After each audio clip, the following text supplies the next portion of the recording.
Hi girls! Today is lesson 7 of our season. I know all of you just came off spring break and we're in this crazy situation where we're social distancing. But I'm hoping that for those of you that are able to get onto our Google Classroom, that our videos will help you stay connected with us, keep active, and take care of being your best self. So let me start off by saying I know there's a lot of things that are very different for you right now. They're very different for all of us, and a lot of things we're just kind of learning as we go. Keep in mind what you're doing. While it may be frustrating at times to miss out on things that we look forward to normally getting out and doing, you're actually helping your community. There are a lot of people that would not do well if they caught this virus, and so staying home and keeping ourselves away from other people is going to slow down the spread of this to people that potentially could get very sick. And I'm really proud of you girls for doing something for others. Now, before I start off today's lesson, this is one of my assistants. This is Roxy. Say hi, Roxy. And my other assistant, Sammy, over here in a minute. Sammy, come here. Come here. Come here. Say hi. Come here. This is Sammy. She's my other assistant. Sammy is a good girl. She's a little more chill. Roxy's a little wild. She might get in the way, but that's okay. Today's lesson is going to be done in more than one video clip. So this part is going to be the core of our lesson, the parts that help our inner selves be our best self and deal with the things that we deal with on a daily basis. There will also be a video with our circuit and cold warm-ups. And at the end of this video, I'll give you your exercise challenge for the day. Okay?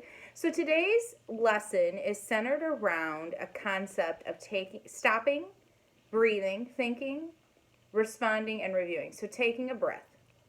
Now, last time we practiced, we talked about dealing with our emotions, the way we feel about things, and how different situations made people feel differently depending on who they were.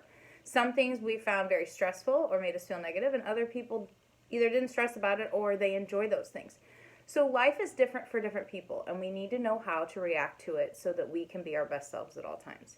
So stopping and breathing and thinking before we respond allows us to respond with purpose rather than just reacting emotionally to a situation.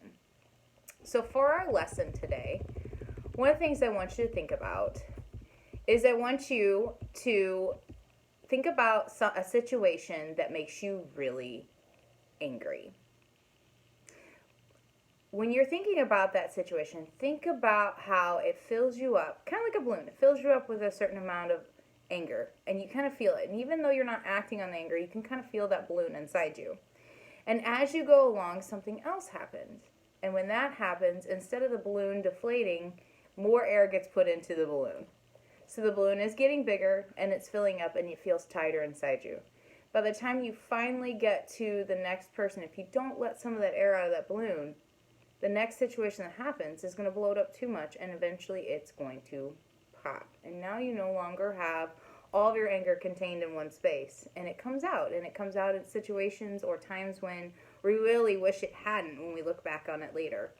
So one of the things I want you to do is when you're in a situation where you feel that balloon start to fill, I want you to recognize that you feel this. All of us notice it, but we've gotten so used to ignoring it that we kind of let it go. And then we leave this inflated balloon inside ourselves, and we don't realize that something that normally wouldn't inflate our balloon all the way is the finishing thing, and it just finishes off our balloon and it pops. And then we react. And a lot of times afterwards, those are the reactions where we feel like, I wish I hadn't said that, or I wish I hadn't done that. So if you stop and you breathe, you're giving time for some of the air to come back out of that balloon. Okay? And as that air is slowly coming out of that balloon, you're thinking about, well, these are the things I could do to react to this situation. I'm going to give you a scenario, and we are going to talk about what each of these steps could look like. All right. So let's say you had someone come along and slam into the back of your chair. Okay? And they keep kicking at it and moving it, and eventually they just hit it really hard, right? You start to feel that balloon start to inflate inside yourself. So the first thing I want you to do is I want you to just stop. Don't do anything to react. Breathe. Take 5 breaths. And I'm not talking about deep. In through the nose and out through the mouth. And while you're taking those 5 breaths, I want you to think, here are the ways that I could react to the situation. This person just slammed into my chair. Maybe they messed up your art project or the paper you're working on, or they knocked something off. You could turn around and kick their chair out from underneath them. You could ignore it and just go on and pretend it didn't happen. Or you could turn around and say something and say, please stop. Or, I don't know if you realized it, but you bumped into my chair and it caused an issue. After you've thought about this, then you are going to choose one of those responses. After you respond, you want to review or reflect on what happened. That's how we learn and how we grow.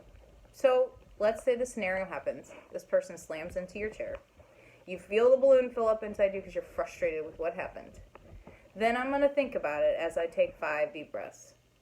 And while I'm thinking about it, I decide that kicking their chair out from underneath them could lead to escalating the situation, or somebody could really get hurt.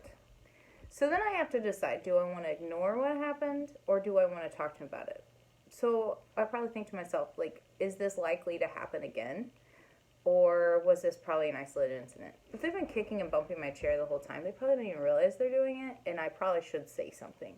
If I think they just bumped into me the one time, especially if maybe they acknowledged it, and I realize that they know that they did and they're like unlikely to do again, I may choose to ignore it.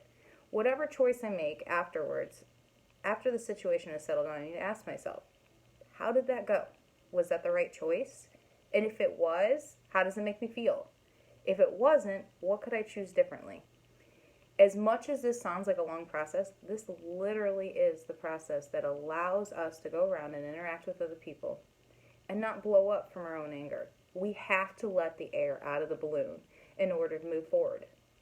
Otherwise, we make rash reactions and we do things that cause conflict and cause us to have problems with getting along with other people. And on top of all that, we feel like junk inside. No one likes to carry anger around. We have to learn how to let the air out of the balloon. Now for today's activity challenge. Today's activity was, and don't mind me, I'm just making sure that I don't leave anything out for you guys that they included in here, because they give us some pretty awesome guides. Today's activity challenge is you're going to do your Circuit 1 warm-up. You're going to do your cold warm-up stretches and exercises. And then for our workout, we have a 30-minute workout today. So your challenge is to figure out how you can get active, raise your heart rate, get to breathing, have fun for 30 minutes, continuous. So maybe you want to have a dance party. Crank the music up. Maybe you are like, you know what, I want to work on the strength of my legs. If you have a staircase in your house or your apartment or your place you live, that might be a good one. Make sure whatever exercise choice you're using, you are still social distancing, which means you can go outside, but maintain 6-foot distance to anybody that you are not in your quarantine with. So if they're not in your household, don't get closer than 6 foot away. And also keep in mind, wash your hands and make sure you're not high-fiving, shaking hands, hugging, things like that with other people. I know it's hard, guys. It really is. It's hard for all of us, but you are ensuring that more people stay healthy. Okay? So, next lesson will be on Thursday. Thursday's lesson happens to fall on Miss Wiles' birthday, so I definitely think that we need some, happy birthday wishes for her. I'll be posting some pictures to our Google Classroom, and you can feel welcome to post stuff as well. I'm leaving the comment feed open on all of our lessons. So if you have things you want to share with us, if you just want to say hi to everybody, you are welcome to do that. The only thing I ask is that you keep everything positive and supportive. This is our special place. It's just like the space we set up when we started our workouts together. Our classroom is going to be our space to be together, to share with each other, and to make sure that we still know what's going on with each other. All right, so next video you're going to be watching will be Circuit 1 and my cold warm-ups. Say goodbye, Roxy. Bye-bye.